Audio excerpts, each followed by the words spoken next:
Oke guys, di episode perdana ini kita kedatangan salah satu tamu yang luar biasa banget, yang ceritanya pasti bakalan memberikan banyak motivasi dan inspirasi. Beliau adalah seorang guru, seorang pendidik di salah satu sekolah, ya. Namun di tengah-tengah beliau aktif mengajar, beliau harus menghadapi cobaan dari yang Maha Kuasa. Beliau harus menderita salah satu penyakit yang ganas, yang cukup ditakuti banyak perempuan atau wanita, yakni penyakit kanker payudara. Tapi yang saya lihat di sini beliau tetap aktif mengajar, tetap semangat untuk berjuang melawan penyakitnya. Beliau tetap energik tanpa mengenal putus asa. Oke guys, tamu kita hari ini adalah Bu Kartika Andidaswati, biasa dipanggil dengan Bu Kartika. Oke, halo Bu Andri. Ya, halo. Oke, gimana? Kondisinya sekarang? Alhamdulillah semakin sehat. Iya, saya lihat memang Bu Andri sekarang kayaknya lebih energik, lebih Kemuan. glowing gitu ya. Lebih kemuan. Lebih. Artian melebar tubuhnya. Oke, jadi Bu Andri ini guys ya, beliau adalah salah satu rekan aku ngajar di salah satu sekolah. Yang buat aku terkesan sama beliau itu adalah beliau tetap semangat, tetap energik ketika mengajar meskipun beliau harus kemo gitu Bu Iya, Andri ya. betul. Jadi spiritnya, motivasinya itu kayaknya besar banget. Saya pengen tahu Bu Andri, kira-kira apa sih yang membuat Bu Andri itu kok semangat banget tetap ngajar padahal Bu Andri harus sering pulang pergi kemo gitu Bu Andri ya. Jadi apa sih yang melatar belakangi Bu Andri masih tetap semangat banget untuk ngajar? Gini, pertama kali saya kilas balik dulu sejarah awal sakit ya. Oke. Ya, sejarah Oke. sakit. Waktu divonis dokter sakit dari serangkaian tes lab dan seterusnya, hasilnya menunjukkan bahwa saya stadium akhir. Artinya bahwa di situ stadium akhir itu 4C. Stadium 4 Bu ya? Ya, 4C. 4C. Okay. Ya, 4C. Karena kenapa dikatakan 4C? Karena CA atau kanker saya itu sudah metastase di paru-paru. Jadi bahasa orang awamnya itu ada penyebaran dari payudara ke paru-paru. Sudah menyebar berarti Pak? Iya, ke paru-paru. Gitu. Dan waktu itu down itu jelas. Kita kecewa, kita ya pesimis dan seterusnya. Tapi pada saat saya divonis, begitu pulang dari rumah sakit jam 8 malam, sholat, saya lantas merenung. Oke. Ya, renungan saya itu cuma gini. Apakah Tuhan itu sampai mencukupkan umur saya sampai seperti ini saja? Yang dimana saya tidak ada perlawanan atau daya upaya untuk ayo sembuh gitu ya. Nah, pada saat itu saya merenung lama, akhirnya timbul kayak semacam saya harus berjuang. Nah, gitu ya, berjuang. Lah mulai jam 8:30 kalau nggak salah sampai 9:30 saya itu browsing rumah sakit yang menangani tentang kanker. Maaf, itu pertama kali Bu Andri divonis kena kanker payudara itu ya. Oke.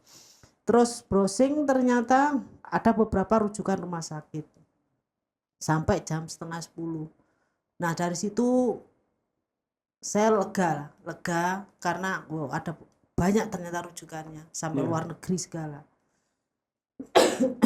Bahkan di situ saya sempat ada menghubungi beberapa rumah sakit tersebut. Akhirnya besok pagi saya ngoling saudara yang di Jakarta, tolong rumah sakit ini layak enggak untuk saya datang berobat.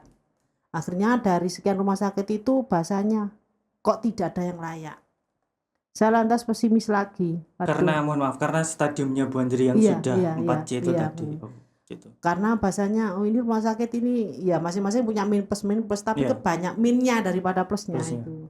Akhirnya kalau boleh kalau saya ingat ya, istilahnya berobat itu sudah banyak cara dan banyak macam ataupun ramuan itu Ramuan herbal berarti wah iya, oh, setiap orang ngomong coba ini ini, coba ini, coba ini. sudah Saya dicoba. turuti, cobain saya turuti, saya turuti. Akhirnya tiba sampai titik saya drop Karena karena mendengarkan omongan orang lain. oh gitu. Iya. Berarti ada pihak-pihak tertentu yang Iya, karena istilahnya berkata toksik gitu, Bu. iya, artinya gini, sebenarnya mereka memberi masukan baik Iya, lah, ya heeh, masukan baik. heeh. Background mereka ada yang saudaranya kena kanker, ada yang anaknya kena kanker. Tapi kalau dirinya sendiri kena kanker itu sih tidak. Oh, orang sekitarnya. Ya orang-orang Heeh. sekitarnya. Tapi saya positive thinking aja, artinya ya sudah, saya berusaha apa yang mereka omongkan. Ternyata dari situ timbullah posisi tubuh ini drop akhirnya. Hmm. Drop karena asupan gizinya kurang. Pikiran juga, Bu ya. Ya, pikiran itu sebenarnya pikiran itu grengseng, cara Jawane grengseng, kepingin dan cepat sembuh sebenarnya. Ya, heeh. Tapi tidak sebanding dengan apa yang kita makan. Oh gitu. Berarti Ya, asupan gizinya oh itu gitu, kurang. kekurangan gizi. Kita nggak ada pembelajaran tentang dari mereka orang-orang yang ngomong itu tentang asupan gizi masalahnya. Cuma hanya minum obat ini, minum ramuan ini, cuma itu aja, sebatas itu. Berarti Jadi untuk makanan sehari-harinya makanan itu kurang. enggak tercover, padahal itu sebenarnya unsur yang paling penting. Penting. Makanan itu Oh selain gitu. obat ya. Nah, sampai akhirnya dibawa ke rumah sakit Belambangan, terus dokter mengatakan, dokter bedah atau dokter bedah kalau nggak salah, itu mengatakan ibu harus dirujuk, mau minta Malang atau Surabaya.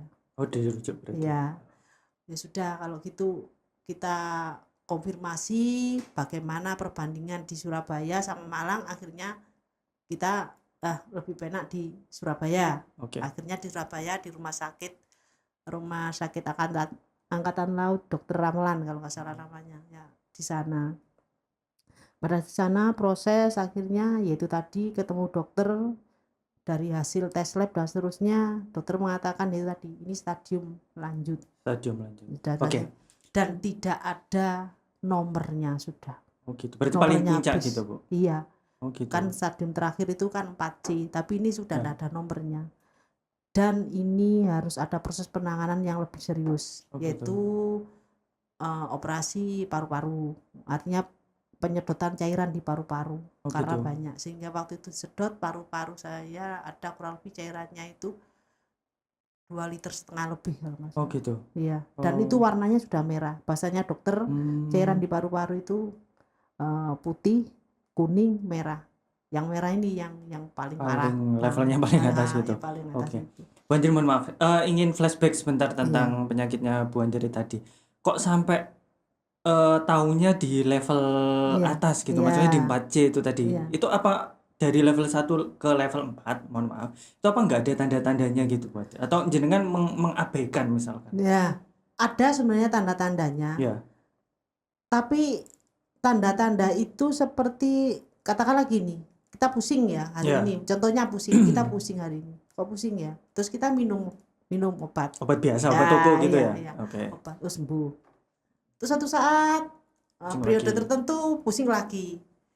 Nah, dari kondisi seperti itu akhirnya saya menelaah gini, kok seperti saat saya sibuk kerja, saya capek, kok ada merasakan ketidaknyamanan di tubuh, yaitu batuk. Tadi batuk kayak tidak sembuh-sembuh, tapi di lama-lama terus sembuh. Terus tubuh ini rasanya lemes, terus kayak pokoknya capeknya luar biasa sudah pokoknya. Oh gitu. Iya. Kalau Bu Andri biasa, ini kan saya juga tahu biasanya ada benjolan di tempat itu. Itu di bagiannya Bu Andri itu ada benjolan nggak? Iya. Oh gitu. Iya. Tapi Bu Andri sadar nggak? Maksudnya di situ ada benjolan terus kemudian berpikiran kemungkinan kanker atau apa gitu, nggak kepikiran? Karena nggak merasa sakit benjolan itu. Oh, diabaikan berarti pada waktu akhirnya itu. Saya abaikan. Saya bilang saya hanya merasa gini. Udah waktu itu tahun 2018 ada benjolan. 2018. Saya kan sakitnya 2019 pertengahan. Ya. Waktu itu diagnosa 2019 bulan 3 Maret kalau nggak salah, ingat saya bulan Maret. Nah, waktu itu saya gini, kalau gitu tahun depan aja deh kita longgar-longgar, saya mau konsultasi ke dokter, kalau memang mau dioperasi ya sudah diangkat, oke lah gitu. Iya. Ndak mengarah, ndak berpikiran sampai sejauh itu ndak, karena ndak merasa sakit. Oh gitu. Karena ndak merasa sakit, ndak merasa sel benjolan saya itu terasa ngilu atau mungkin ada luka, ndak ada memang. Jadi ini tumor biasa lah, katakanlah gitu. Itu membesar atau ukurannya tetap gitu? Ya proses membesarnya itu kalau menurut seingat saya yang sering saya raba itu membesarnya itu pelan, Oh pelan, tapi membesar memang tapi ya. membesar pelan tapi. Jadi eh yaitu makanya ini mungkin bagi orang Ya, di luar yang sana. di luar sana ya, Ya. mungkin bagi orang yang mendengarkan apa yang atau yang melihat dari apa yang podcast di sini, Ya. jangan mengabaikan hal yang Benjolan kecil, apapun. hal yang Ya. kecil atau merasa sakit yang sepele. Ya. Karena yang sepele itu bisa mendatangkan suatu yang besar. Jadi kalau saya lihat datang ke rumah sakit RSAL itu kan rumah sakit besar ya. Ya. Ya kita duduk sambil nunggu antrian nomor itu, mereka kalau sering saya komunikasi dengan mereka semuanya satu. Penyakit itu semuanya aja bermula dari menyepelekan. Ya. Yang kedua, takut kenyataan. Ya, takut menerima kenyataan Ya, kalau ya. itu. Terus saya didiagnosa Parah. ini gitu ya. Ya. Terus yang ketiga, pola pikir. Oke, ya. Yang keempat, pola makan. Oh, pola makan juga ada pengaruh. Iya, ada pengaruh. Bahkan pola pikir, pola makan itu pengaruhnya besar sekali. Jadi semua penyakit itu 50% itu dari pola pikir, kurang lebih 40% atau berapa ya itu dari pola makan. Oke. Terus saya ingin tahu Bu Andri, apa namanya? Pertama kali keluarga dengar Bu Andri divonis seperti itu, reaksinya itu seperti apa? Ya mereka sedih. Ya. Mereka sedih. Yang saya bersyukur mereka memberi kekuatan sama saya gini. Wis tidak, Allah itu tidak akan menurunkan suatu penyakit, pasti ada obatnya. Ya. Ayo wis berjuang, bertombo nang ndi. Gitu. Kita Support usahakan berarti, ya, support, itu seperti total itu. support. Kita usahakan sudah, kita kemana wis, misalkan mintanya saya kemana, ayo. Nah, akhirnya saya memang berobat kemana-mana sudah, berobat kemana-mana, mungkin belum jodohnya kali ya. Ya. Bukan semakin baik, malah semakin buruk. Pada waktu itu. Ya. Oke. Ternyata setelah saya di Surabaya, dokter itu ngomong sama-sama penyakit kanker, stadiumnya sama. Tubuh manusia antara si A dan si B, meskipun diagnosanya itu stadiumnya sama, itu belum tentu kondisi tubuhnya sama. Karena dari pola pikir, pola makan, pola hidup itu berbeda. Jadi tidak bisa disamakan. Artinya gini, saya akhirnya ingat waktu awal-awal sakit banyak masukan dari orang-orang sekitar, ya teman, sahabat atau siapapun yang beri masukan, saya minum ini, makan ini dan seterusnya. Oh, berarti itu belum tentu cocok apa yang mereka omongan, yang ide mereka itu kepada saya. Oke. Terus kalau menurut Bu Andri itu sebenarnya pencetusnya apa sih Bu? Jadi apa namanya? Biasanya memang saya tahu itu kan sebagian besar menyerang kaum Hawa Bu ya. Nah itu pencetusnya apa? Ya pertama pola makan. Oh pola makan. Iya. Oh gitu. Ya makan makanan yang tidak sehat lah intinya. Oh gitu. Makan makanan tidak sehat. Terutama gini, posisi saat kita capek kerja, itu kadang-kadang kita itu ngawur untuk makan. Karena menuruti hawa nafsu kita. Ya, yang penting enak gitu ya, Bu, ya. Yang penting enak, cepat.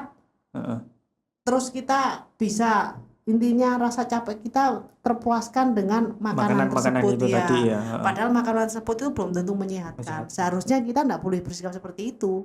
Tetap kita sadar diri bahwa jangan sampai makan seperti itu. Makanan-makanan yang sehat lah intinya gitu. Jadi waktu itu dokter di Surabaya ngomong bahwa kita harus optimis, selalu begitu orang. Ya, kita harus optimis. Penting berarti. Bismillah, punya semangat. Jadi Makanya sehebat apapun dokternya, secanggih apapun alat kedokterannya, semahal apapun obatnya, kalau si pasien tidak memiliki semangat untuk sembuh, untuk sehat, Susah ya. itu ndak akan sembuh, ndak akan sehat Oke. kembali. Karena apa? Ya itu satu-satunya motivasi itu. Makanya kenapa ya alhamdulillah ya saya kalau menurut perkiraan dokter sih ya kacamata medis umur saya ini ndak ada 1 tahun Ya. ya. Tapi ya itu tadi kita punya semangat itu.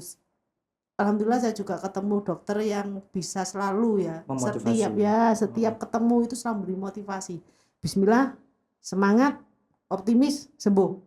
Nah, seperti itu. Bagus. Jadi tidak Oke, ada oke. yakin tidak ada namanya Penyakit. sesuatu penyakit tidak ada obatnya. Mungkin sekarang belum ketemu dan sekarang mulai kelihatan apa kita punya disiplin makan, Ya. terus memanage pola pikir dengan benar. Artinya gini, kebetulan selama saya sakit kemo yang pertama sampai selesai itu pikiran itu untuk urusan pekerjaan, urusan rumah, urusan apapun itu sudah saya tanggalkan, saya Lepas Bu, tanggalkan ya. lepas. Pokoknya ini Fokus pikiran ya. ini fokus ke sehat, Sehat ya. pikiran ini nol, intinya nol.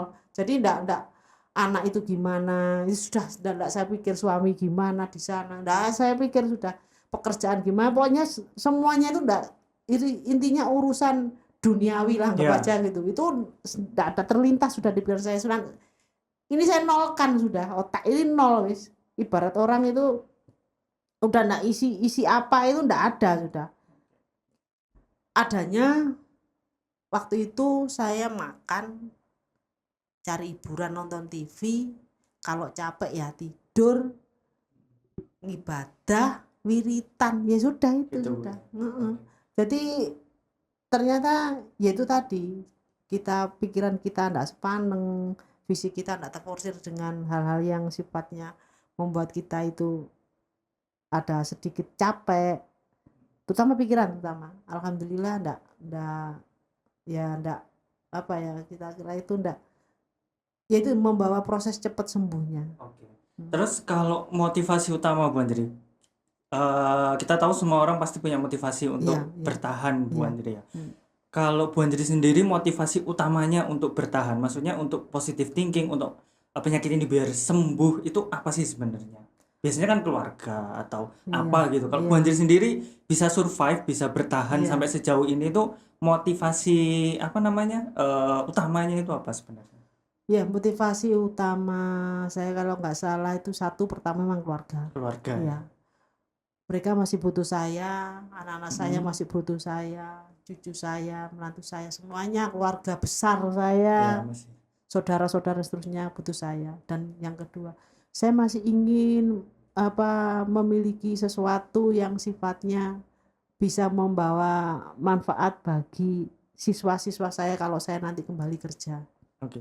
Jadi saya enggak ingin saya anggap mati sia-sia gitu loh ya. Oh ya. Jadi tidak meninggalkan jejak kebaikan lah, intinya gitu.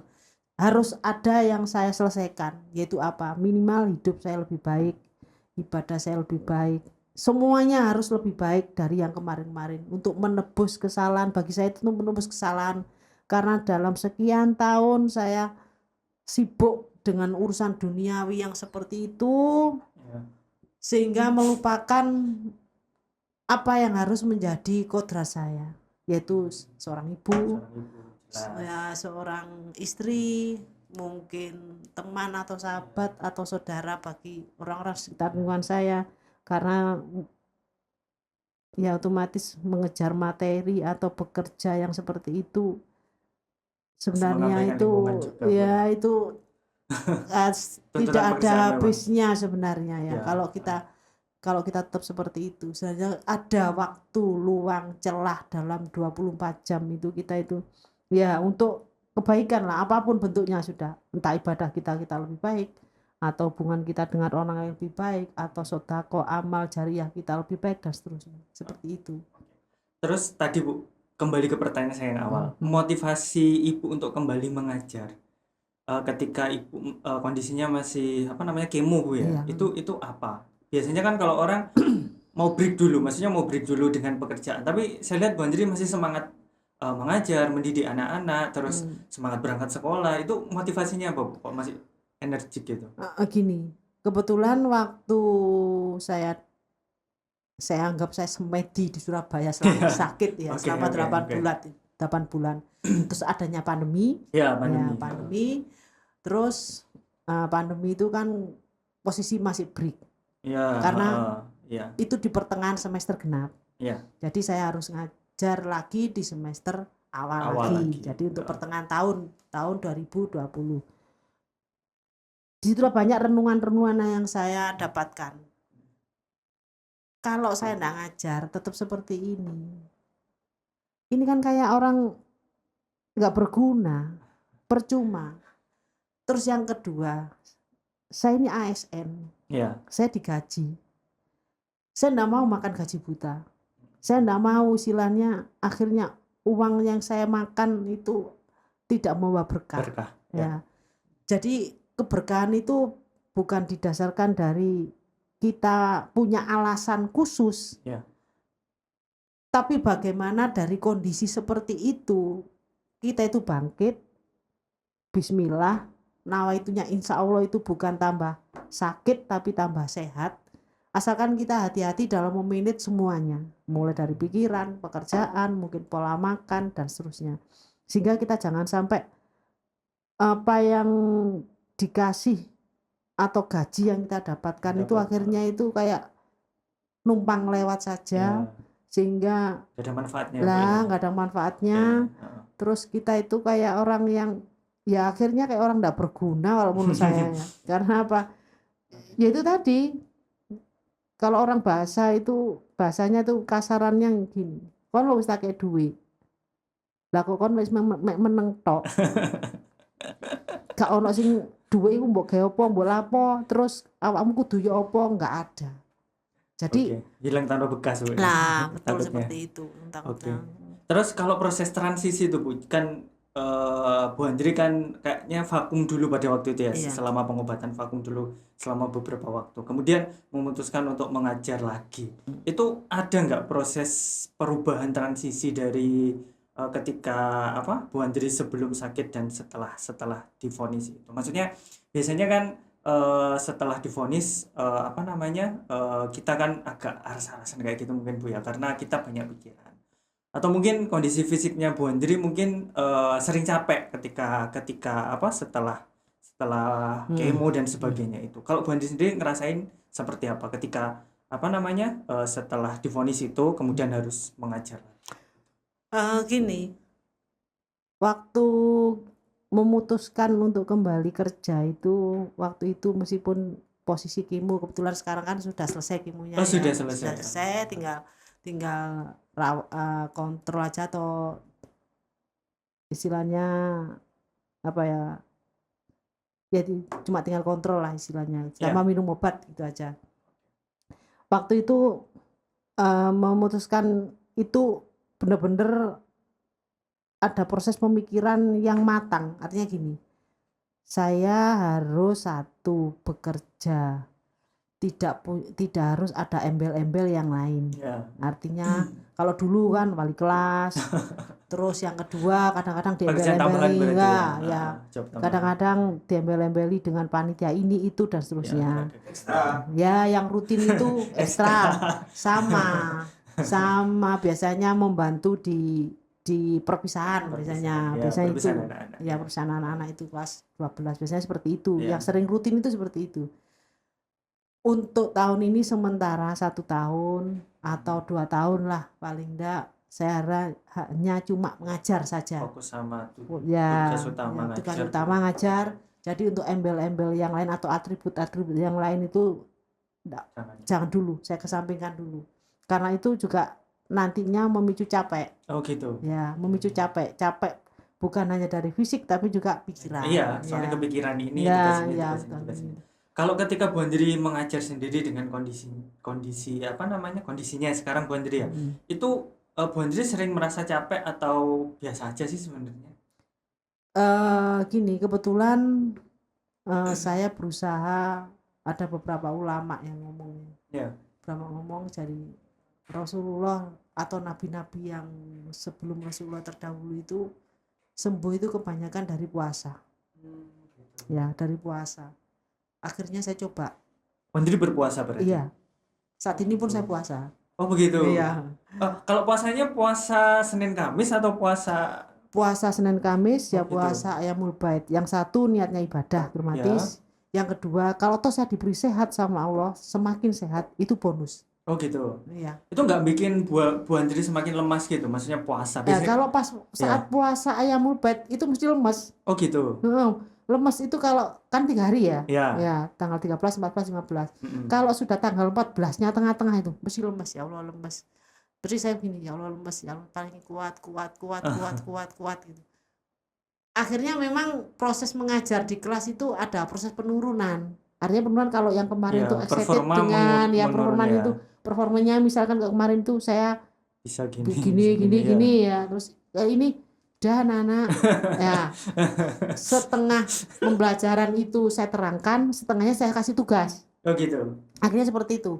Tapi kalau yang sebelum-sebelumnya biasanya karena jam kondisi pandemi ini ya, kan enggak seperti dulu, enggak full seperti dulu. Jadi dalam satu tatap muka itu tetap excited untuk ya itu istilahnya ngomong, ngobrol, bercerita dan seterusnya. Itu selalu itu.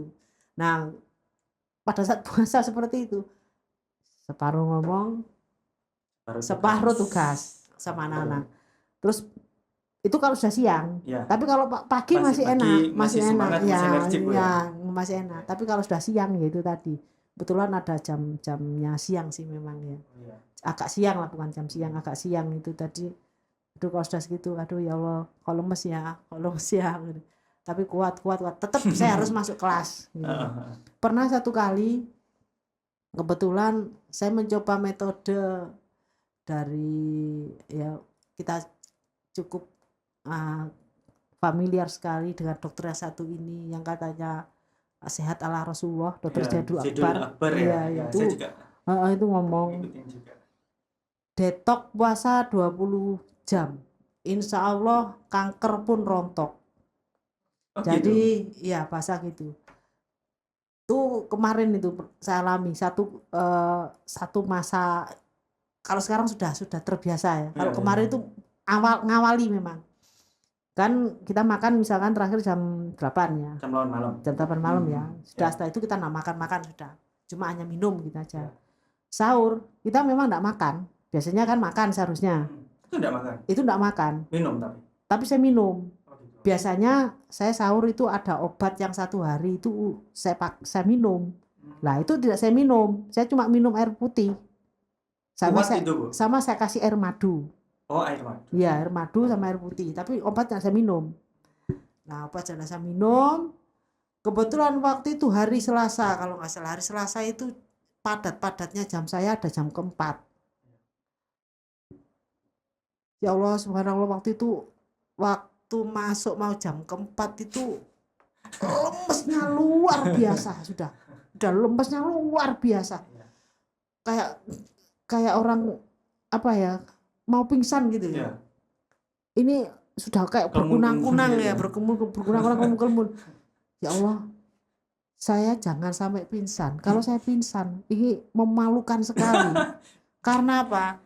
Ini digotong anak-anak terus aduh pikirannya itu aduh jangan pokoknya semua itu dongo wis pokoknya bismillah kuat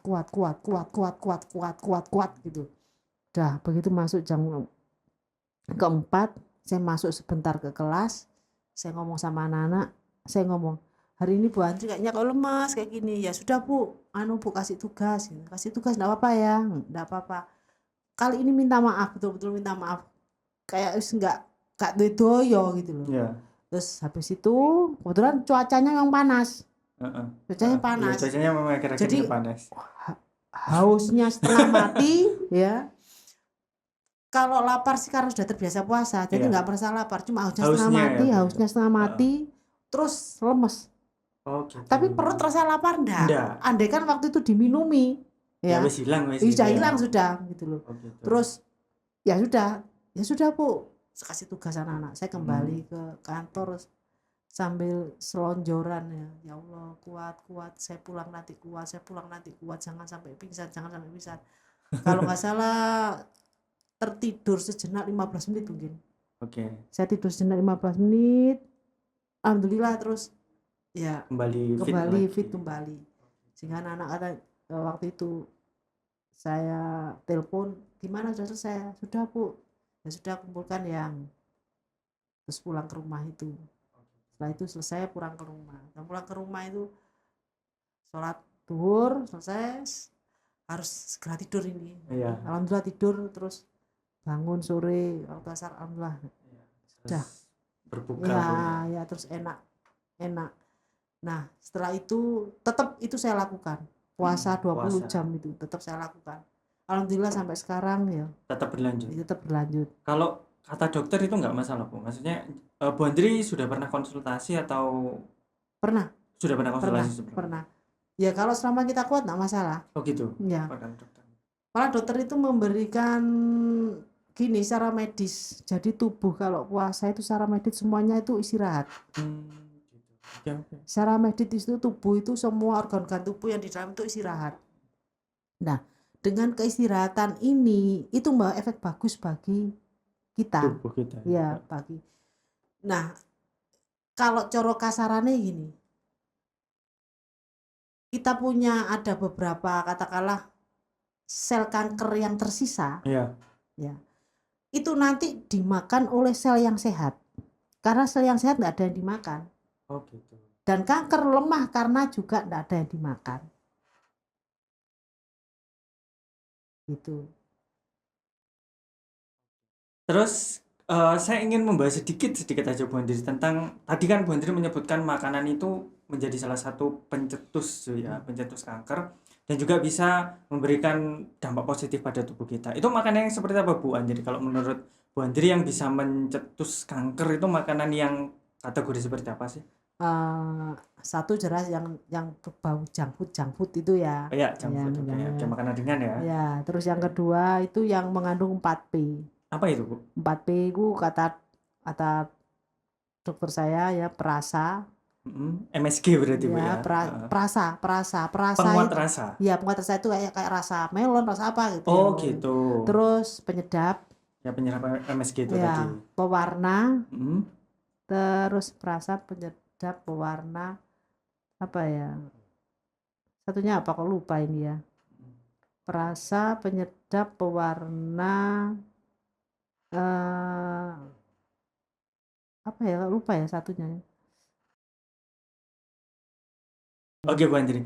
Berarti itu makanan-makanan yang memang nggak dianjurkan untuk kesehatan kita Bu. Ya. Meskipun kalau saya lihat kan memang ada beberapa makanan yang pakai pewarna, pakai penguat rasa dan sebagainya. Yang terlalu berlebihan khususnya. Jangan terlalu berlebihan. Iya.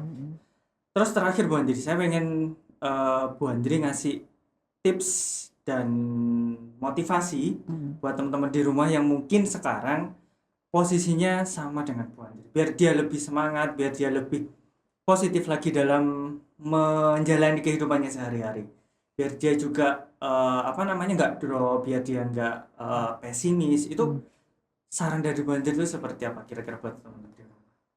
Satu, semangat. Ya semangat ya, itu penting Bu ya. Semangat untuk hidup, semangat untuk sehat. Oke, semangat untuk sehat. Yang kedua optimis akan sembuh ya. Kita harus optimis. Ya. Punya keyakinan bahwa tidak ada namanya penyakit di dunia ini tidak ada obatnya. Insya Allah memberikan obatnya. Yang ketiga, jangan lupa ibadah. Terus yang terakhir, memang kalau kata-kata para ulama itu betul, kita harus perbanyak amal jariah kita, zakat, sedekah Bu ya. Infak, sedekah, karena dengan sedekah itu banyak membuktikan bahwa kita jadi sehat. Karena itu sudah saya buktikan memang. Karena dari sedekah itu timbullah doa dari orang yang kita beri. Nah, semakin banyak yang kita beri, semakin banyak doa. Dan insya Allah bagi doa-doa orang-orang yang kita beri dan orang-orang itu benar-benar membutuhkan, butuh sekali doa kita, doa orang tersebut langsung tertransfer ke ke ya, atas sang ya, pencipta bumi. sama iya ke langit yang ketujuh mungkin sudah tembus langsung dari situ Oke. ya. Nah itu terus yaitu tadi jangan patah semangat, Itu harus terus positive thinking juga Bu, ya. positive thinking, terus olah manajemen hati dan pikiran kita dengan baik. Semua kita dasari dengan ikhlas dan sabar. Oke. Yaitu sudah, karena kalau kita tidak memiliki keikhlasan dan kesabaran, maka kita akan sulit untuk punya semangat, sulit untuk optimis. Ya, ibadah kita mungkin juga asarasen. Iya. Terus sedekah, zakat, infak, sedekah kita jadi agak pelit. Iya. Ya, karena kita mikirnya terlalu pertimbangannya terlalu dalam seperti itu. Ya itu aja. Oke, terima kasih Bu Andri, Ya, inspiratif sama-sama. sekali cerita-ceritanya. Iya. Semoga Bu Andri tetap diberikan kesehatan. Amin ya Allah. Semoga Ya. apa yang Bu Andri harapkan, apa yang Bu Andri Iya. mimpikan benar-benar bisa terwujud. Amin. Oke, yang Insya Allah. paling penting juga kesehatannya Bu Ya. Andri harus dijaga Bu Andri ya. Amin. Oke, guys, terima kasih buat podcastnya hari ini untuk cerita yang sangat inspiratif dari Bu Andri ya. Kita akan kembali lagi di video berikutnya yang nggak kalah seru juga dengan cerita-cerita motivasi inspirasi. Oke, terima kasih. Jangan lupa subscribe dan like video ini buat channel kita bisa lebih berkembang lagi. Oke, see you guys.